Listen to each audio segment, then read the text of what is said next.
오늘 주신 살아계신 하나님의 말씀 요한계시록 18장 17절부터 24절 말씀, 살아계신 하나님의 말씀을 받들어 읽어드리겠습니다. 성령의 음성을 들으시기 바랍니다.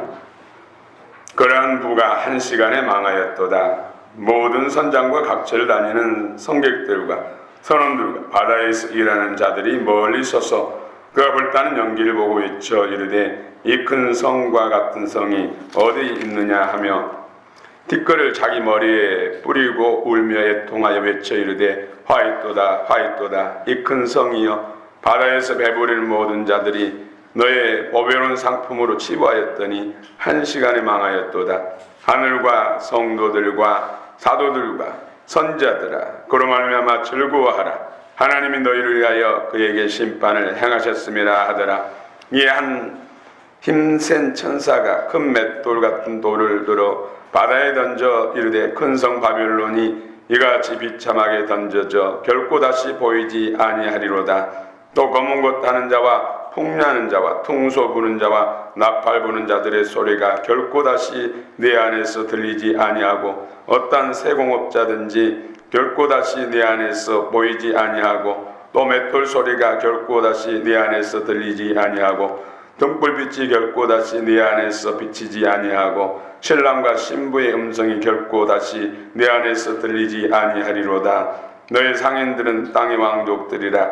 내 복수로 말미암아 만국이 미혹되었도다. 선자들과 성도들과 및 땅 위에서 죽임을 당한 모든 자의 피가 그 성 중에서 발견되었느니라 하더라. 아멘.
주님께서 우리 샬롬 찬양대 찬양을 기쁨 향하시고 또 놀라운 회복을 우리 모두에게 주실 줄 믿습니다.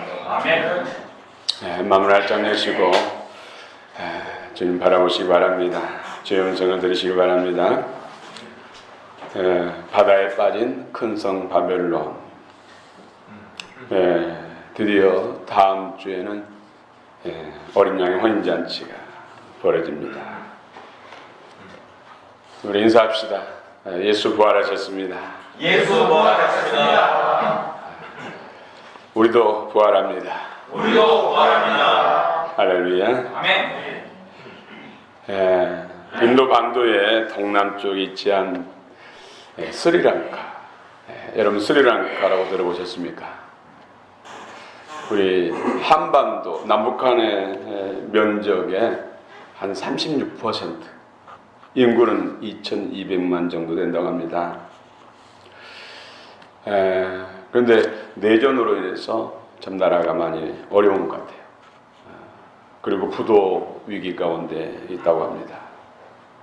그런데 새롭게 된 대통령이 이 대한민국에게 요청을 해왔습니다. 다름 아닌 한국의 이 스리랑카를 편입시켜서 통치해달라. 뭐 소설 같은 이야기 같아서 제가 좀 찾아봤어요. 그건 사실이더라고요.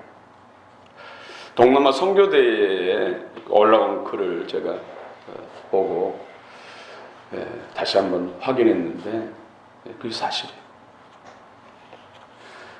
이미 중국에서는 스리랑카 자기 속국 만들기 위해서 13조라는 돈을 이미 투자했어요. 그런데 중국은 노.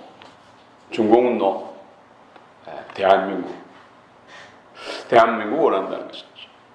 대한민국에 편입시켜서 통치달라는 것. 사실 너무나 어려운 것 같아요.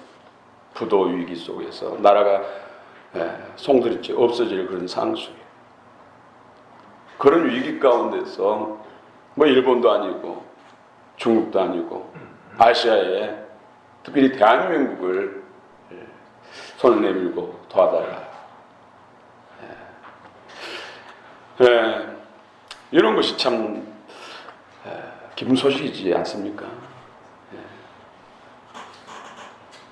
또 이 태평양에 팔라우라는 섬나라가 있습니다.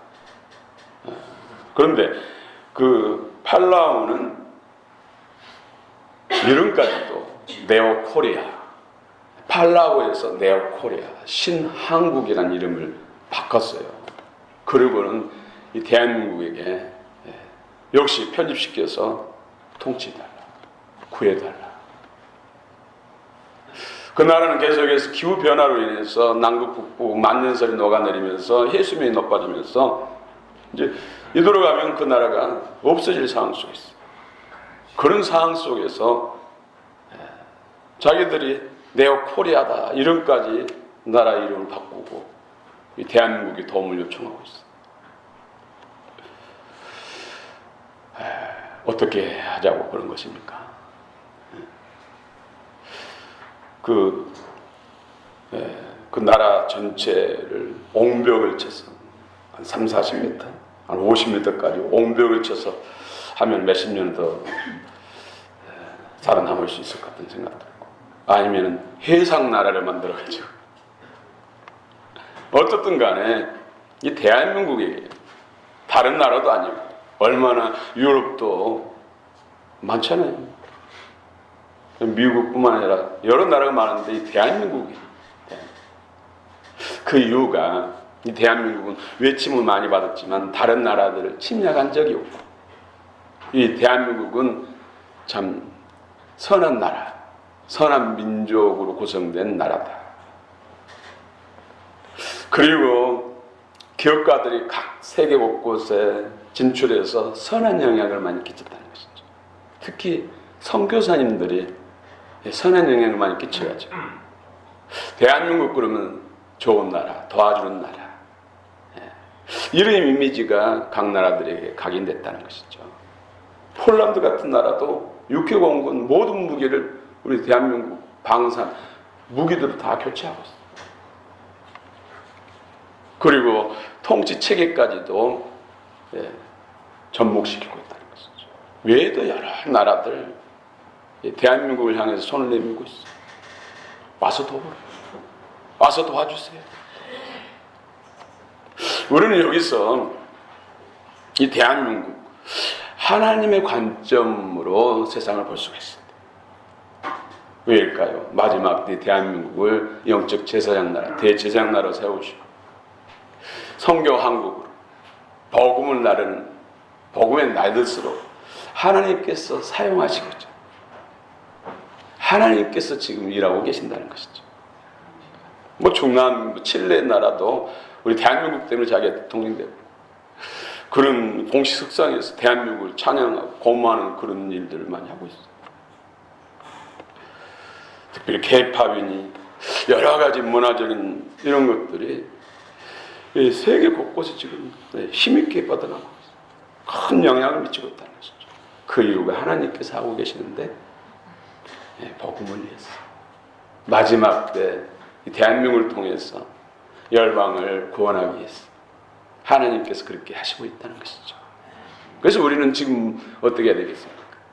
준비해야죠, 영적으로. 그래서 믿음의 진보를 이루고 그리스도 형상을 날마다 하고 신부단장하고 참 제자들 따르는 그런 믿음의 용사들로 우리가 세워져야 할 줄을 믿습니다. 그러면 우리 후손들, 자녀들 하나님께 높이 들어서 이 글로벌한 세상 시대 가운데서 하나님께서 놀랍게 쓸 줄 믿습니다. 좁은 땅덩어리에서 아웅다웅 싸울 것이 아니라 눈을 들어 멀리 바라봐야 할 줄을 믿습니다. 하나님께서 민족을 지투니 빅투로 반드시 사용하실 것입니다. 우리가 믿음으로 준비하면 믿음으로 서 있으면 그렇지 않으면 믿음으로 세우기 위해서 또 하나님께서 채찍을 들 수도 있어요. 주님의 뜻을 분별하시고 준비하시길 바랍니다. 아멘. 우리 지난주는 부활절 설교 메시지를 나눴고 그 전주 종려주일 때 만문에 빠진 교회 이 바벨론 심판에 대해서 특별히 바벨론 교회의 여러 가지 상품들 이 상품들이 영혼의 상태다. 영혼의 상태다. 이런 말씀을 나눴습니다. 사람들의 영혼의 상태 여러 가지 꼭 필요한 상품들인데 이 상품들이 성도들의 영적인 상태라는 것이죠. 그런데 16절에서 오늘 16절 한번 볼까요?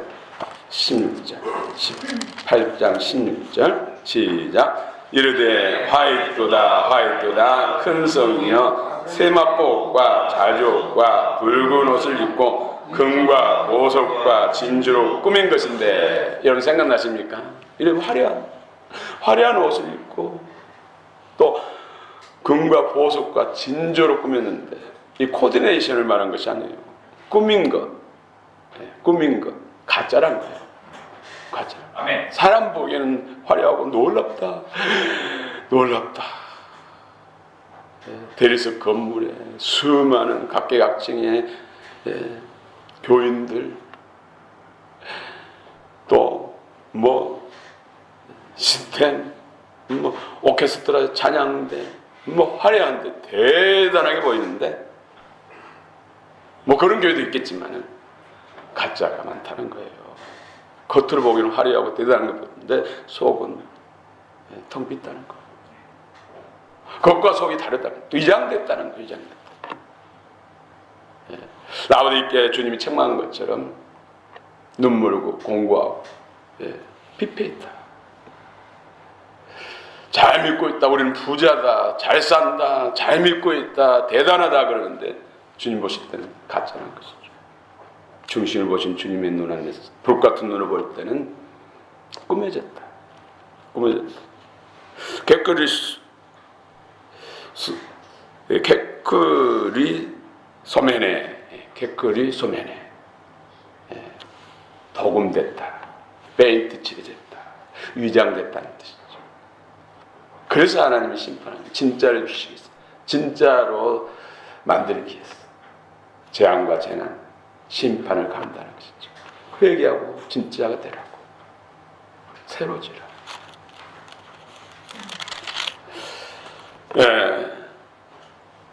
문제는 지도자들, 목회자들, 리더들이 생수를 먹여야 되는데 오염된 물을 먹이고 있다.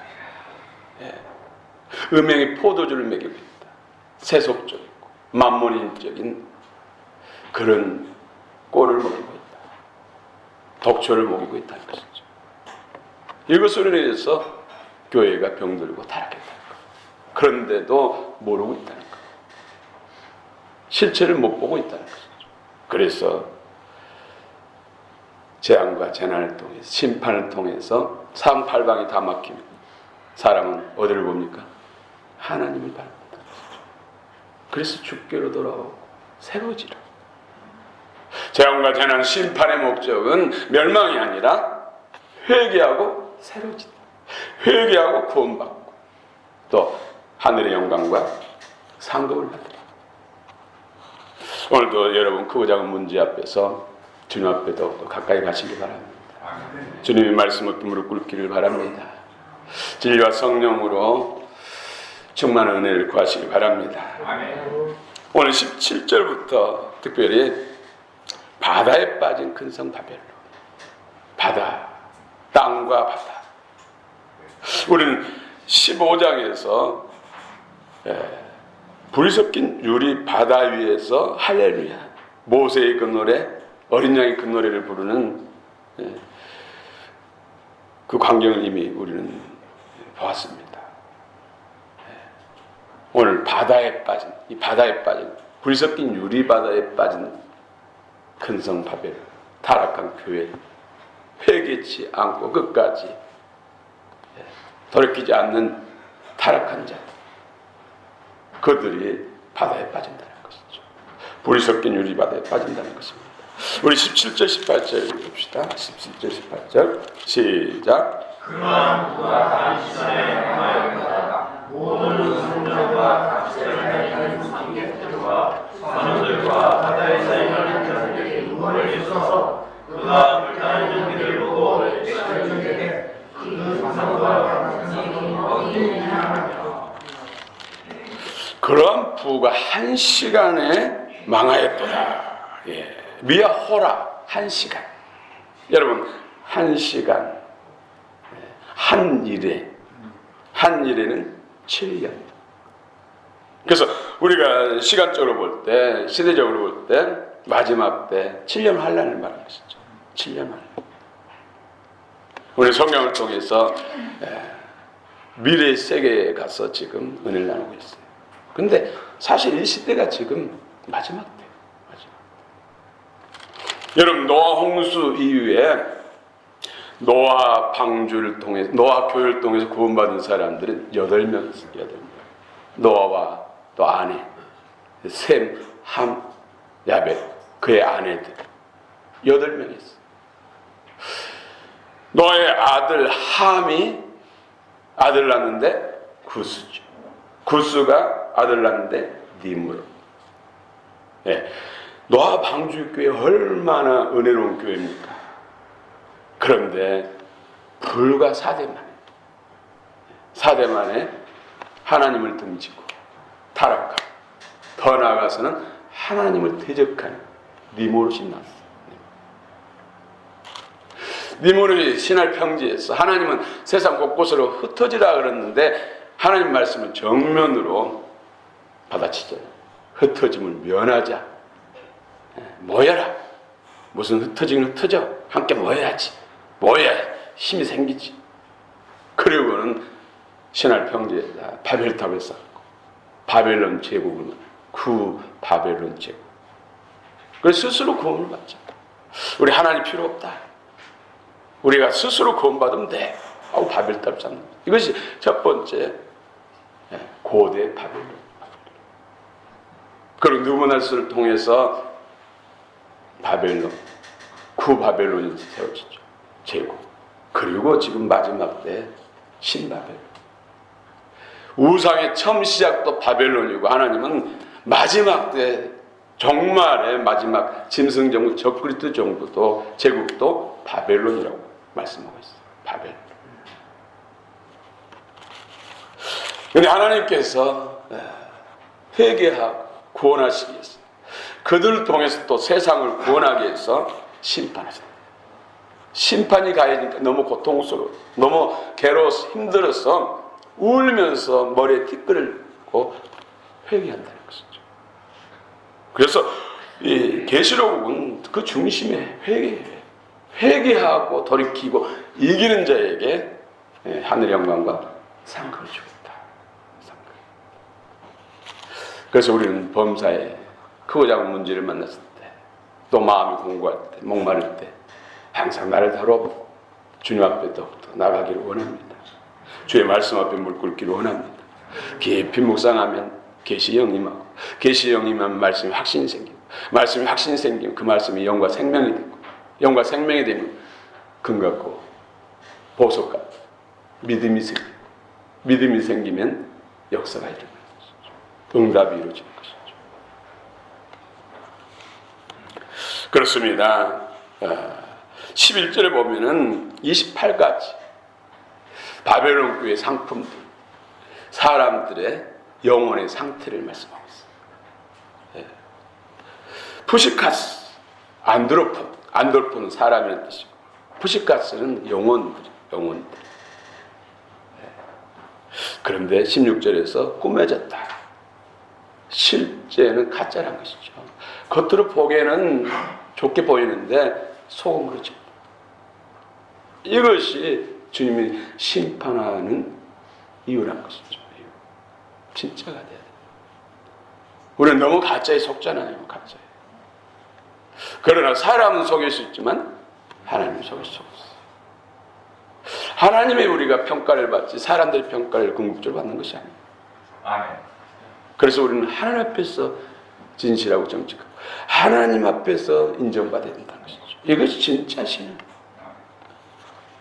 그것이 영원, 이 땅과 내세 영원한 영광과 상급이 될 줄을 믿습니다. 아멘. 예수 그리스도는 땅과 바다를 심판합니다. 땅은 교회를 말한다겠죠. 바다는 세상을 또 말하는 것입니다. 그래서 하나님은 당신의 집 안에서부터 심판이 시작합니다. 그리고 집 밖에 심판하는 것이죠. 그렇죠. 우리 어른도 부모도 가정의 자녀들이 잘못된 길로 가면은 그냥 놔둡니까? 혼내키잖아요. 그중에 교훈하고 처면 그래도 말 안 듣고 혼내켜도 말 안 듣면 매를 들잖아요. 초다를 들잖아요. 그래서 돌이키고 새로워지고 훌륭한 사람 되라. 멸망받지 못하다. 멸망길로 간다면 부모가 그 자녀 그냥 두겠어요. 너도 인권이 있기 때문에, 선택의 여지가 있기 때문에 너 하고 싶은 데 해라. 그렇습니까? 아니잖아요. 먼저 내 자식부터 바로 세워놓고 그 다음에 노는 물들 너희들도 정찰해 임마. 그러면 안 돼. 엄마 아빠가 얼마나 마음 아파하겠어. 돌아가 하면서 자식 먼저 챙기고 그 다음에 그 노는 무리들을 훈계하고 교훈하고 혼내키기도 하겠죠. 하나님도 그렇다는 것이죠. 예수님도 그렇다는 것이죠. 10장 2절에 보면은 큰 천사, 물론 예수님을 대리한 사자죠. 오른발은 바다에 딛고 있고 왼발은 땅에 딛고 있고. 이건 뭐예요? 땅과 교회와 세상을 동시에 같이 심판하신다. 심판. 근데 교회가 타락하면 교회를 통해서 세상을 구원해야 되는데 세상을 구원할 방법이 없죠. 그래서 교회를 새롭게 하고 늘 관심이 교회에.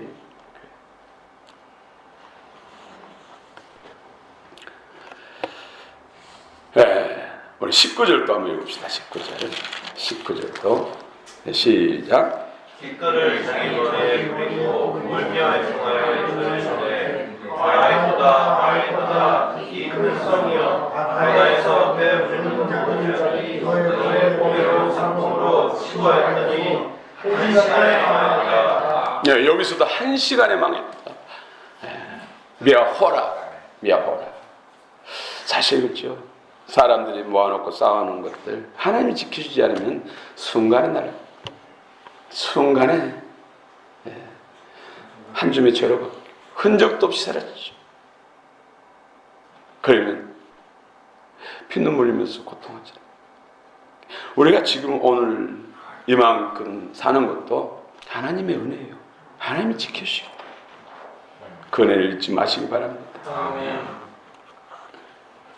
우리 주님께서 예수 그리스도의 당신의 종들을 신원하신다. 오늘 20절 또 읽읍시다. 20절 시작. 하늘과 성도들과 사도들과 충신자들과 그로 말미암아 주도 하나님이 너희를 위하여 너희에게 심판을 시작하시리라. 네, 하나님이 심판하시는데 하늘과 예수 그리스도의 심판은 공의롭고 의롭다는 것을 나타내는 것이죠. 그러기 위해서 심판해. 하나님이 행하신 일은 공평하고 정대하다. 그러기 위해서 심판하신다는 것이죠. 두 번째는 성도들을 힘들게 만들고 박해를 통해서 또 미혹을 통해서 어렵게 만드는 그거에 대해서 하나님은 핍박자들, 박해자들, 정사와 권세자들 그런 대상들을 심판하신다. 또 사도와 선지자들의 피를 신원해 준다. 마지막으로 보면 그 피가 성중에서 발견되었느니라. 이 피에 대해서 하나님이 갚아주신다. 피 흘리게 한 자들, 피 흘리게 한 대상들에 대해서 보호하신다. 우리 성도들은 살아가면서 부딪히는 문제로 인해서 혈기로 싸워서는 안 돼. 삼다 대면하자. 법정에서 판결하자.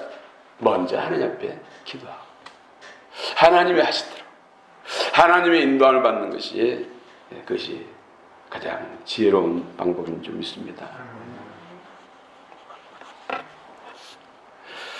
두 번째로 성도들을 타락시키고 박해한 것에 대해서 하나님은 신원하신다. 보복하신다. 사도들과 선지자들이 피를 흘린 것에 대한 보복.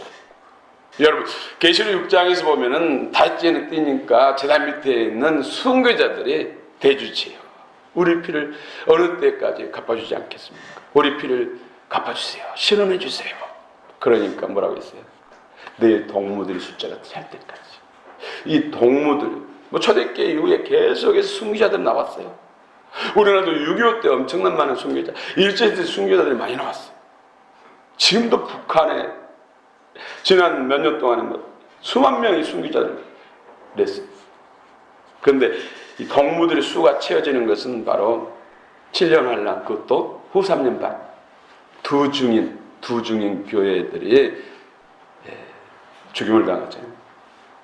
적그리스도에 의해서, 정부에 의해서 죽임을 당하죠. 근데 사흘 반 만에 살아나서 들림받는 걸 3일 후가 바로 3.5년, 후 3년 반.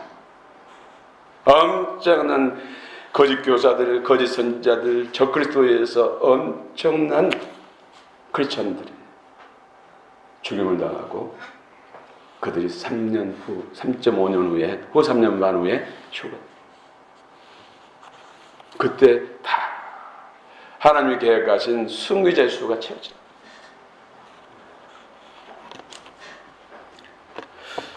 큰성 바벨론 교회가 이제 바다에 던져지는 장면이 나옵니다. 21절입니다. 21절 한번 읽읍시다. 시작.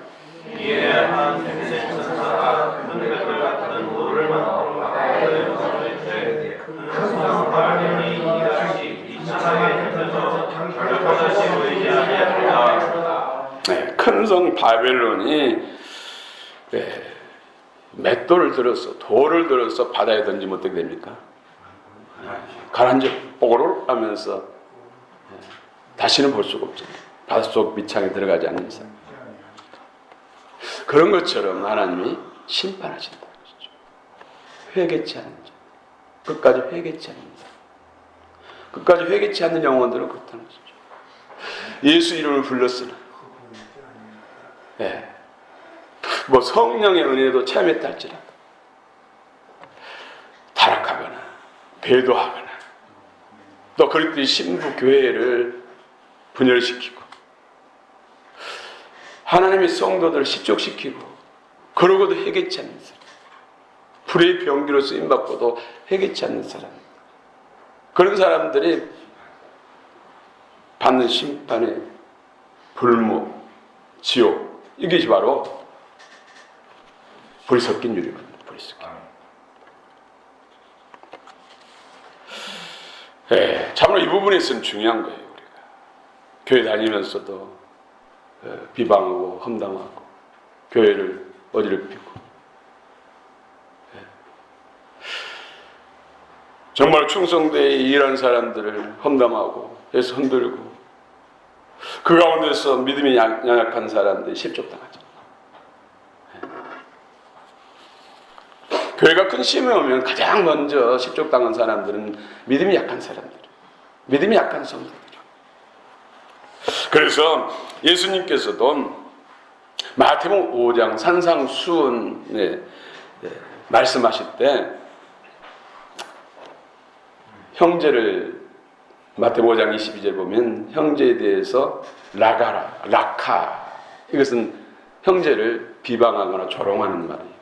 욕하는 것이죠. 라카라는 사람은 공회에 잡힐 것이고 미련한 놈이다 하면은 지옥불에 던져진다. 이건 뭐예요? 작은 소자를 실족시키면은 바로 불지옥에 던져진다. 이 말은 불이 섞인 유리바다에 던져진다.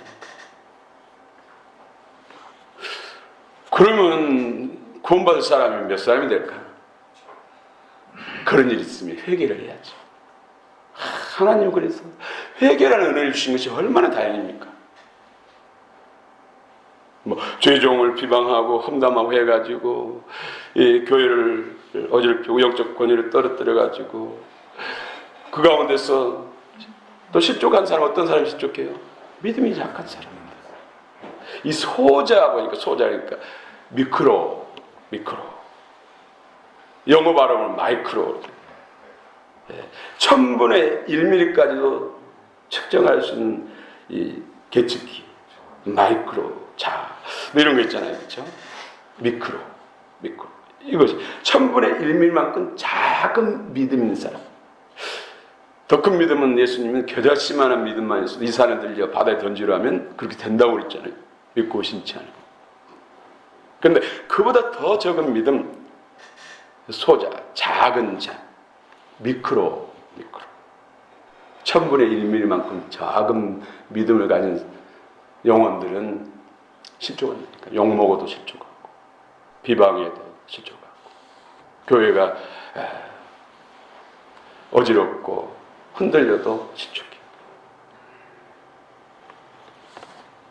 근데 여기서 예수님께서도 이처럼 지옥불에 던져지리라. 또 18장에서는 이 작은 소자를 실족시키면은 믿음이 떨어뜨리면은 연자맷들을 메고 바다에 던져지는 것이 낫다. 오늘 보면 연자맷들을 메고 바다에 던져진다는 뜻이에요. 이것도 이 바다가 뭐예요? 불이 섞인 유리바다라는 것이죠. 그래서 혹 우리가 이런 일을 했다면 회개를 해야죠. 진정으로 회개해야죠. 그런데 회개란 무기를 또 사용해가지고 막 살다가 나중에 회개하면 되지. 이런 사람들은 회개형을 안 주셔요. 그래서 우리는 늘 의의 병기로 하나님의 어떻게 해서 우리가 구원을 받고 어떻게 해서 교회가 세워집니까? 교회는 크든 작든 간에 정말로 그리스도 핏값으로 그리스도의 생명을 지불한 교회. 그래서 다 교회는 소중하고 귀하고 사랑해야 돼요.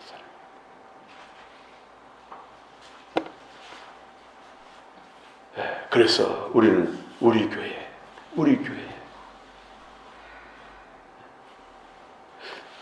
모든 교회는 다 우리 교회죠. 예수 그리스도가 우리 주님이시니까. 내 안에 예수 믿는 사람 속에 한 영으로 계시고, 모든 교회 예수를 구자 주님으로 영접하는 성도들은 다 예수를 머리로 한 몸이에요. 지체 하나예요. 그래서 형제를 비방하고 형제를 힘들게 만들고 고통스럽게 하는 것은 내 자신의 몸을 학대하는 것, 찌른 것이고 괴롭게 하는 것이죠. 어리석은 일인 것이죠.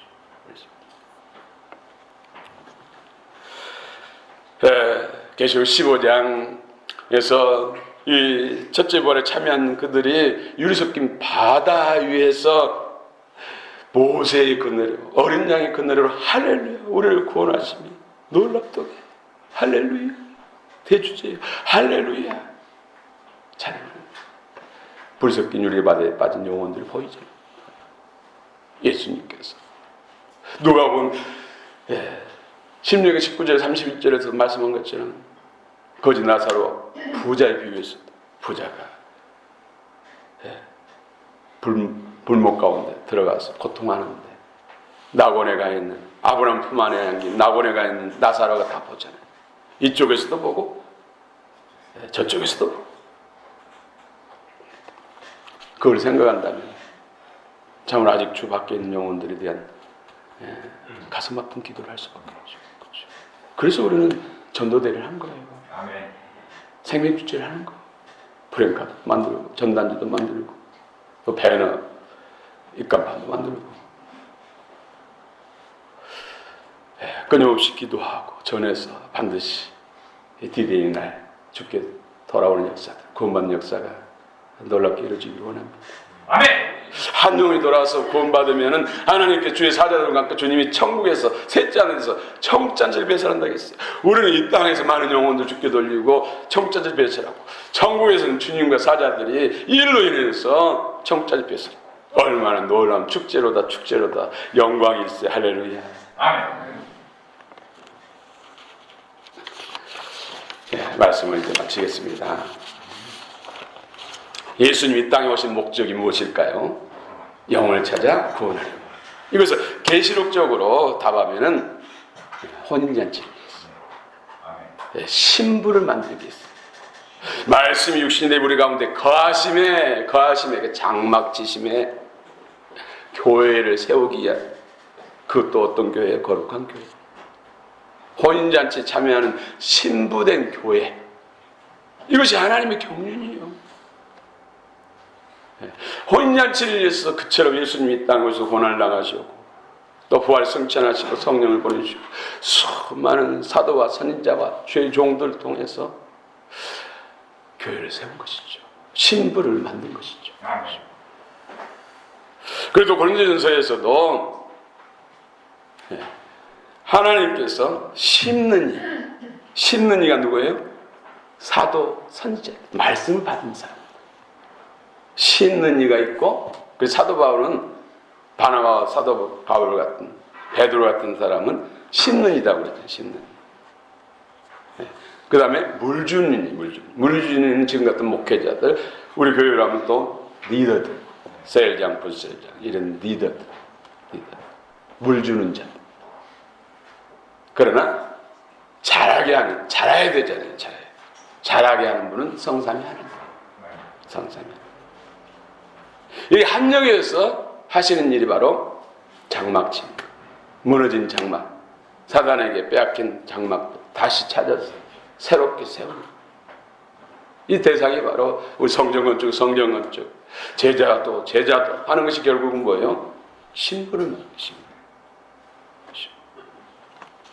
또 다음 주에 나옵니다마는 신부에서만 끝난 것이 아니라 더 나아가서 현숙한 안에 하늘의 군대 스트라툼 마타 하늘의 군대 용사 하나님 보좌에 같이 앉는 24장로 같은 그런 영광스러운 이 생명의 단계가 그냥 예수 천국 아니라니까요. 얼마나 세세하게 말씀하고 그래서 우리는 더 깊이 성경 공부도 해야 돼요. 은혜를 받아야 돼요. 아멘. 목표지가 있어요. 길을 알아야 그 목적지에 도달할 수가 있는 것이죠. 진짜 먹어야 할 걸 먹어야 그 생명에 이를 수가 있는 것이죠. 아멘. 그렇습니다. 예수님의 재림의 목적도 계시록을 보면은 결국은 뭐예요? 혼인잔치를 했어요. 혼인잔치를 했어요. 혼인잔치의 가장 중요한 존재는 누구예요? 여러분. 신랑은 이미 준비됐어요. 그분은 전능하신 하나님의 아들로서 신랑이시니까 이미 신랑은 준비됐어요. 신랑 걱정하지 마세요. 문제는 신부들입니다. 신부들이십니다. 여러분들이요. 아멘. 할렐루야. 그래서 늘 주야로 말씀을 묵상하고 통독해야 돼요. 성령 구대해야 돼요. 예배 시간에도 졸지 마시고 경청하여 들어야 돼요. 그 말씀을 영으로 생명으로 마음을 받아야 돼요. 그 말씀을 또 생명으로 삶으로 살아야 돼요. 그럴 때 우리가 신부가 되는 것입니다. 교회도 열처녀비유에서도 혼인잔치 참여하는 지혜로운 5처녀, 미련 5처녀 참여하지 못했어요. 전통적으로 해석은 미련 5처녀는 구원받지 못했다고 해석했어요. 저도 한동안 그렇게 설교했어요. 그런데 계시록을 보면서 연구하다 보니까는 미련 5처녀가 지옥 가는 거예요. 혼인잔치 첫째 발 영광스러운 자리에 영광의 자리에 못 나간 것이죠. 부끄러운 것이죠. 그래서 할렐루야. 아멘. 슬기로운 5처녀 그 가운데서도 더 영광스러운 신부가 되시기를 축원합니다. 아멘. 축원합니다. 아멘. 우리 예수 늘 함께 하십니다.